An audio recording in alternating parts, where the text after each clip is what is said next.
And they found out from that balcony right up there on that building. That building's called the Municipal House. It's the most photographed building in the country, and it's Art Nouveau architecture, which is French for Art New architecture.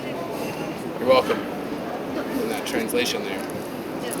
Now is also where Vin Diesel was sitting when that guy tried to kill him from that statue in the movie Triple X.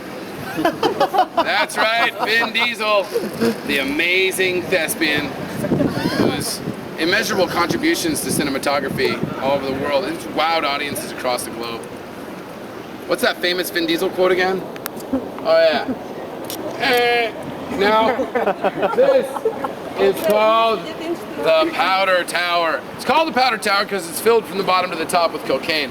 Now, all the way around the outside are statues. No. It used to be filled with gunpowder or black powder. Now, all the way on the outside of these statues, yeah, there's over 80.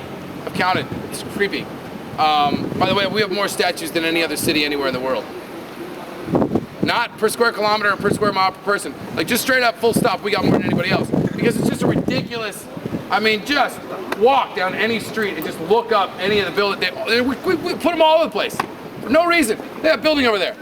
It's a narrow street. You realize how high you gotta crane your head up to see the pink rim on that building over there? It's like 30, 40 statues around that thing. You can't even see those. It's ridiculous. There's a statue on the museum. It's my favorite statue. It's a statue of a statue holding a statue. I don't even know how to count it. Like, how do you, when you count statues? Now, even look at these two little schmucks down here. Do you count them separate? Now, here's the deal with gluing stuff to a Gothic architectural building.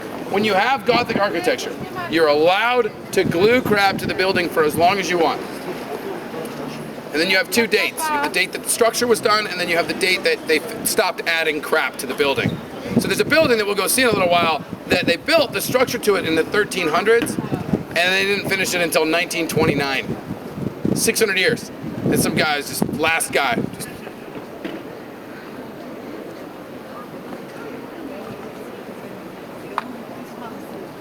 There. It's perfect. The freaking architects went to their grave. It's not done. 2 more gargoyles. Now, screw this thing. This thing, yeah, this is the Czech National Bank. Czech National Bank is Art Deco in architecture, which was a really popular style of architecture back in the early 1920s. But this building is 6 years old. They just wanted it to have that old-timey look. So they gave it that, and they really, you know, it was kind of funny thing is the architect declared that he wanted it to look like it was carved out of one piece of stone. I don't really know if they've achieved that, but I will say this. The reason behind that was because they wanted people to look at it and go, oh, look at how reliable it is.